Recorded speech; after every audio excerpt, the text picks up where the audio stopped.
Buenas tardes, espero que se encuentren muy bien, con muchas ganas de aprender el texto expositivo. Bien, ahora vamos a hablar un poquito del concepto, los tipos, también las características, estructura, organización de las ideas en los textos, recursos explicativos. Además incluirán otros conceptos como el de lectura, el tema del texto, paratexto, característica de párrafo, idea principal, función de lenguaje. Se retomará el concepto de verbo, conectores y categoría. Todo esto seguirán abordando en el primer texto a modo de ejemplo para que puedan entender mejor. Y voy a seguir el orden en que aparecen en el apunte. Por otro lado, voy a fragmentar este tema en varios videos para no cansarlo, para que se puedan ser más entretenidos y más llamativos. Bien, cuando hablo de texto expositivo, lo primero que se me viene a la mente o me pregunto es ¿qué es exponer? Exponer es pararse al frente de un público y explicar o brindar información sobre un tema. O lo puedo hacer de forma escrita, de la forma que uno decida, ¿no? Para exponer yo puedo usar diferentes recursos, ya sea para ilustrar, ejemplificar, clasificar, que me van a ayudar en esa exposición y que la van a hacer más clara, más entendible. ¿Estamos? Este texto no es científico en el sentido de ciencia especializada, ya que los conocimientos transmitidos han sido adaptados para un determinado tipo de lectores, ya sea escolar, aquellos que tienen estudio, o un público en general, aquellos que puede tener estudio o no tiene nada de conocimiento. ¿Estamos? En el caso del ser escolar, tenemos los manuales, ya sea de historia, geografía, ciencia política, informática, etc. Para el público en general, las enciclopedias. Uno puede acceder a esta a través de internet, uno puede comprarla de forma física, es decir, el libro. Ahora bien, en cambio, el texto científico, en sentido de ciencia especializada, solo está destinado a un público en general, tenga o no tenga conocimiento. ¿Tá? Ahora bien, vamos a seguir con los tipos de textos expositivos. Tenemos entre ellos el folleto, guía turística, nota de enciclopedia, informes sobre ecología, artículos sobre la Revolución Rusa.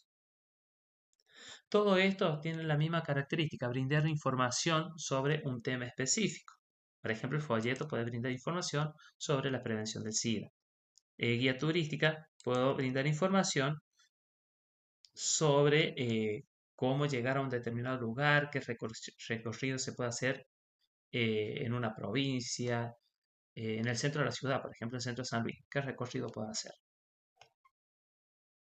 Ahora bien, la primera actividad que aparece es lea el siguiente texto y luego responda. O sea que van a tener que leer. Pero antes de leer este texto, les voy a explicar algo que les va a servir para comprenderlo. Porque si no, voy a leerlo, pero me voy a quedar ahí en la nebulosa de Andrómeda.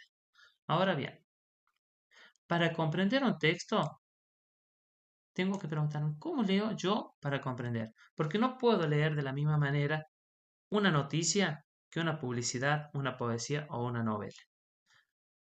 Hay poesía y novelas que yo las leo para entretenerme. Entonces yo las voy a leer con detenimiento, sereno, relajado. Una noticia yo la voy a leer para informarme. La puedo leer de manera rápida o simplemente puedo prestar mucha atención, pero no es para entretenimiento. También puedo leer un texto para como modo de actividad, sacar sustantivo, adjetivo, verbo, ¿está? Todo esto se leen de diversas maneras. Sin embargo, para comprenderlos perfectamente, sigo los mismos pasos. Primero,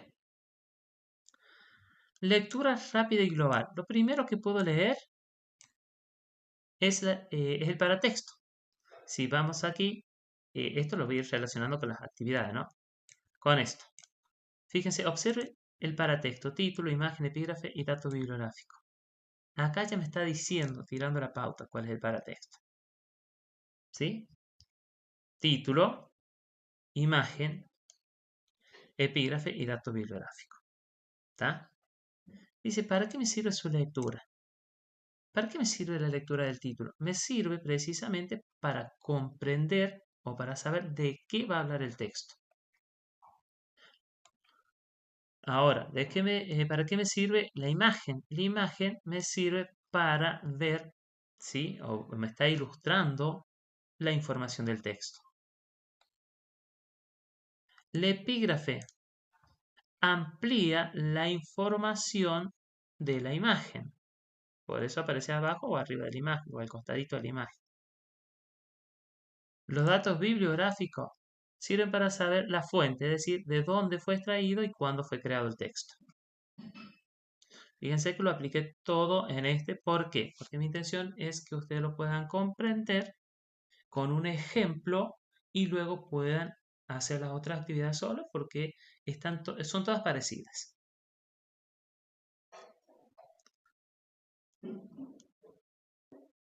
Otra parte que es una característica de la lectura global es leer el primer párrafo, ¿sí? Que introduce el tema general. Fíjense, si leemos acá el párrafo. Sensorialmente, el gato es un animal extraordinario. El pequeño menino que deambula por la casa es, al igual que sus parientes los felinos salvajes, un perfecto cazador. Sus sentidos son los de un depredador y su vista, olfato, tacto, oído están mucho más desarrollados que en otros mamíferos, lo que le permite recoger datos del entorno. ¿Sí? Y del último que lo concluye. Fíjense que yo en el primer párrafo ya introduje el tema.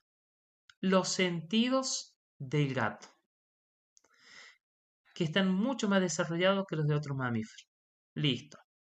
Si voy al último párrafo, dice, también el menino casero tiene suerte de sexto sentido, con el que presiente peligros naturales como inundación y terremoto. Ahí como que está retomando un poquito, concluyendo el tema de los sentidos. Fíjense que dice, tiene una suerte de sexto sentido. Hablé de los 5 primeros y ahora le estoy incorporando algo más y retomando la palabra sentido. Ahora pasamos al segundo paso. O seguimos con el segundo paso. Lectura analítica y reflexiva. Que esto lo hago más para comprender el texto. Primero, leo detenidamente cada párrafo. ¿Cómo empieza un párrafo? Si acá yo voy a las actividades, un párrafo empieza con mayúscula y sangría y termina en un punto aparte. Y en la otra mayúscula y sangría empieza otro párrafo. Fíjense acá, el primer párrafo empieza con la S sensorialmente y termina en entorno. Empiezan con mayúscula y sangría. El segundo párrafo empieza, los ojos tienen la particularidad, fíjense, mayúscula, que es la letra más grande, y el espacio.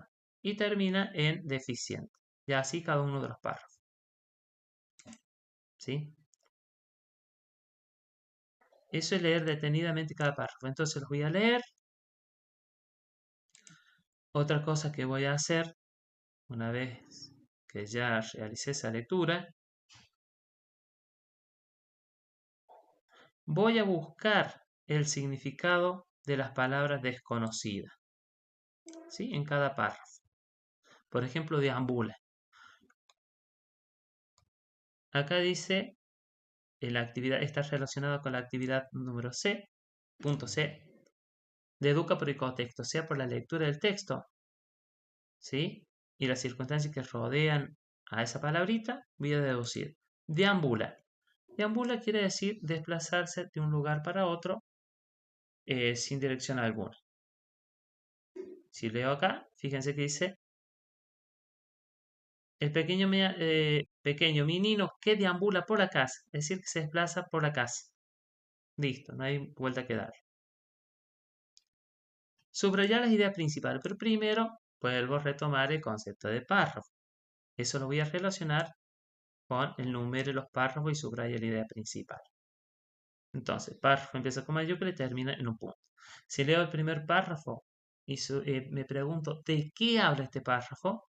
Voy a ver que habla de que los sentidos del gato son los de un depredador y están mucho más desarrollados que los de otros mamíferos.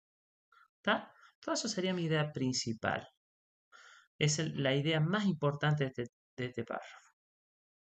Del otro párrafo, si seguimos con el siguiente, los ojos tienen la particularidad de ver con cualquier tipo de luz, ¿sí? Porque va a hablar todas las características de los ojos. ¿Está? ¿Qué voy a hacer con cada uno de esos párrafos? Ya los numeré, subrayé la idea principal.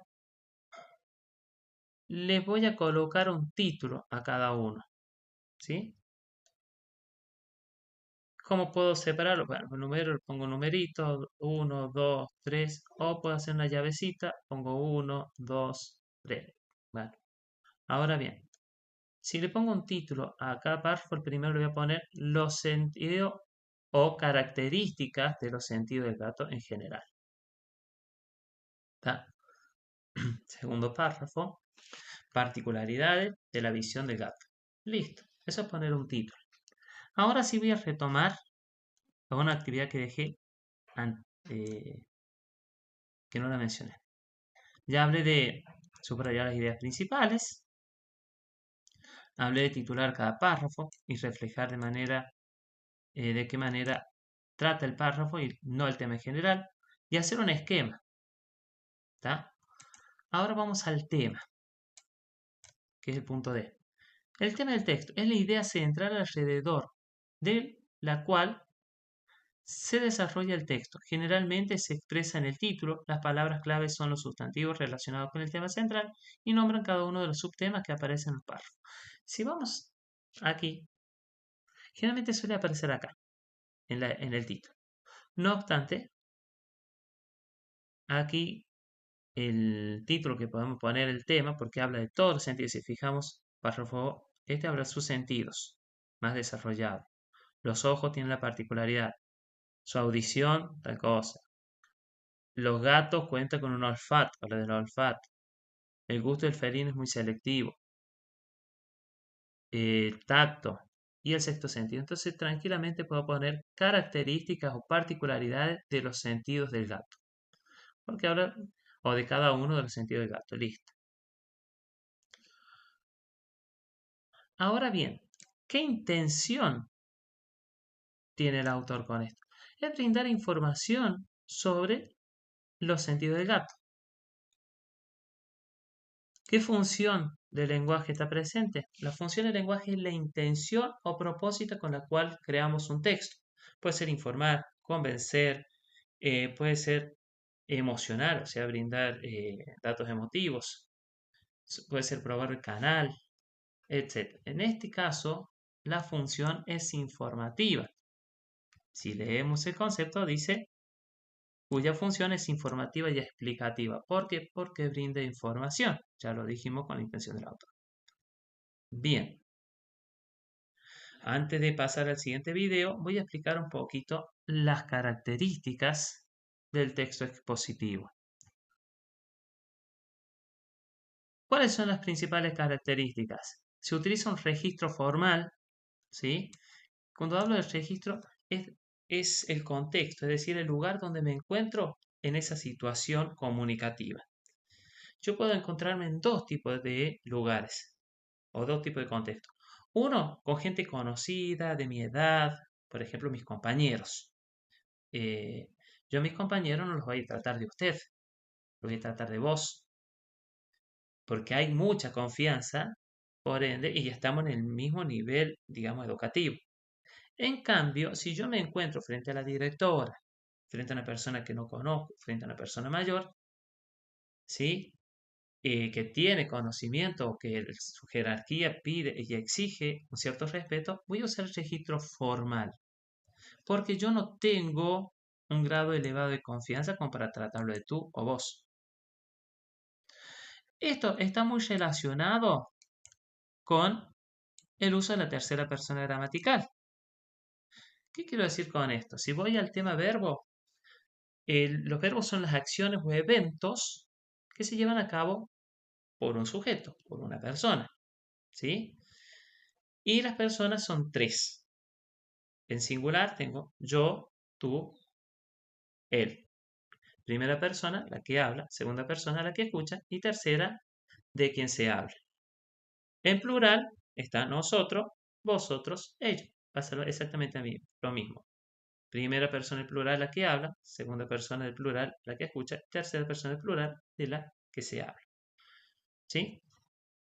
Los verbos pueden estar en tercera persona gramatical, ya sea plural o singular. Por ejemplo, vive, si yo digo él vive, él come, ellos son, él es, ellos están, ellos existen. Fíjense que yo usé él y ellos. Es tercera persona, ¿sí? Gramatical. Si vamos al texto, dice es, el gato es, si yo lo reemplazo, este sintagma lo reemplazo, voy a decir, él es un animal extraordinario. Él deambula por la casa. Fíjense cómo fue cambiando. Ahora otra cosita más. Los verbos de las ideas principales se usan en modo indicativo ya que expresan hechos reales. Fíjense, idea principal. Es un animal extraordinario. Deambula por la casa. Está en modo indicativo porque expresa un hecho real. ¿Qué pasó, pasará o está pasando? ¿Está? Como les dije, el modo es la forma en que expresamos la acción, el evento. Puede ser un hecho real, puede ser duda o posibilidad, o puede ser una orden. En este caso, usamos un hecho real. Es el modo indicativo. Predominan oraciones enunciativas. Por ejemplo, el gato deambula. eh, Después, lo que le permite recoger. Sus sentidos son los de un depredador. Estoy enunciando. Se usa un vocabulario preciso con términos científicos. ¿Qué quiero decir con términos científicos? Términos relacionados al tema del que estoy hablando. Sensorialmente, deambula, depredador, mamífero, ¿sí?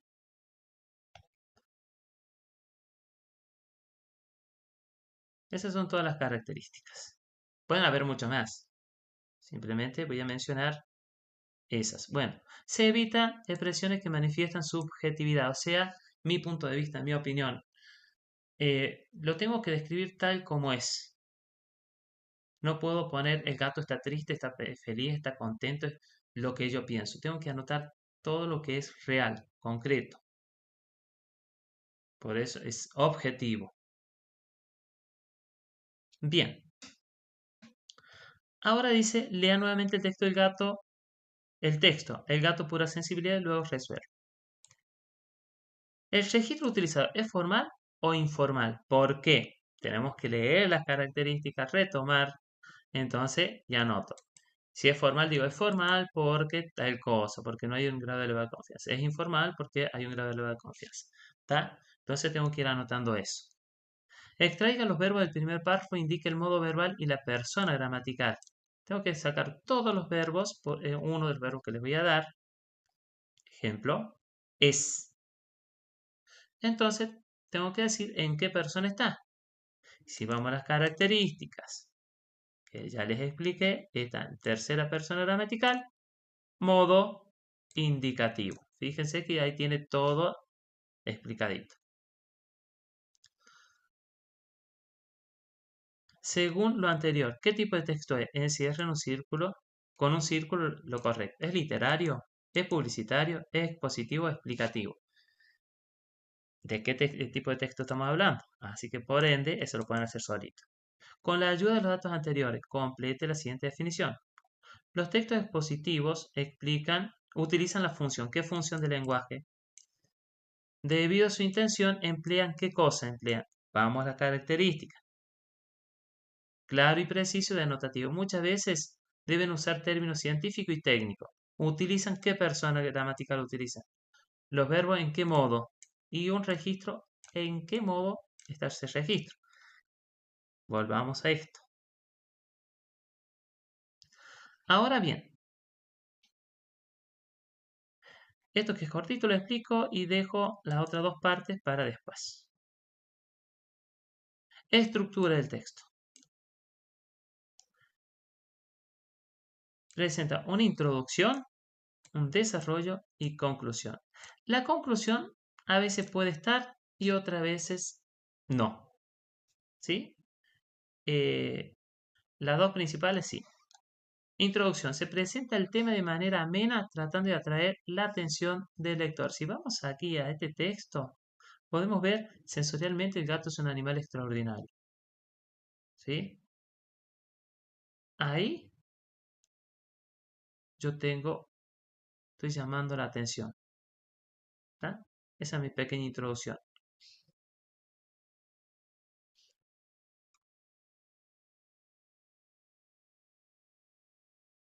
Esto se supone que es el mismo párrafo, nada más que está separado por la S grandota.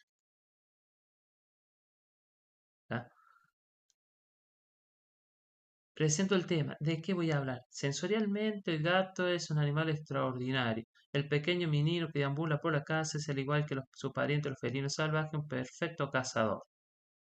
¿Sí? Estoy presentando de qué voy a hablar, de los sentidos del gato. ¿Está?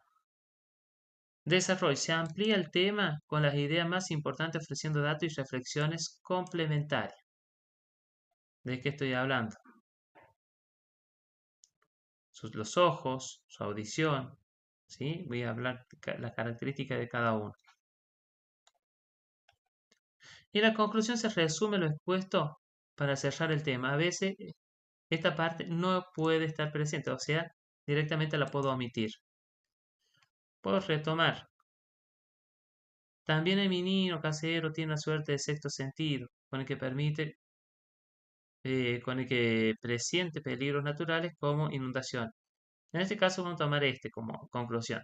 Sin embargo, tranquilamente puedo decir que no lo es.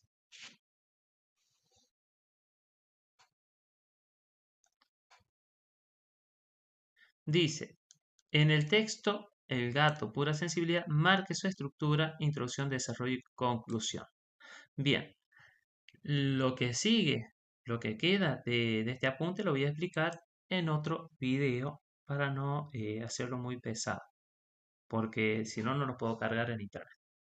Nos vemos en la segunda parte.